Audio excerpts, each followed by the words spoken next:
దేవునికి స్తోత్రం. ప్రియమైన దేవుని పిల్లలారా, భాషలను గూర్చి ప్రవచనాలను గూర్చి పౌలు బయలుపరిచిన మాటలు 1 కొరింథీ 14:21 మనం చదువుకుందాం. అన్య భాషలు మాట్లాడు జనుల ద్వారాను పరజనుల పెదవుల ద్వారాను ఈ జనులతో మాట్లాడుదును, అప్పటికైనను వారు నా మాట వినకపోదురు అని ప్రభు అయిన యెహోవా చెప్పుచున్నాడని ధర్మశాస్త్రంలో రాయబడి ఉన్నది.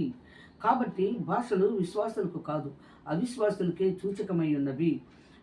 ప్రవచించుట అవిశ్వాసులకు కాదు, విశ్వాసులకే సూచకమై ఉన్నవి. సంఘమంతయు ఏకముగా కూడి అందరూ భాషలతో మాట్లాడుచుండగా ఉపదేశం పొందని వారైనను అవిశ్వాసులైన లోపలికి వచ్చిన ఎడల మీరు వెర్రి మాట్లాడుచున్నారని అనుకుందరు కదా. అయితే అందరూ ప్రవచించుచుండగా అవిశ్వాసి అయినను ఉపదేశం పొందని వాడైనను లోపలికి వచ్చిన ఎడల అందరి బోధ వలన తాను పాపినని గ్రహించి అందరి వలన విమర్శింపబడును.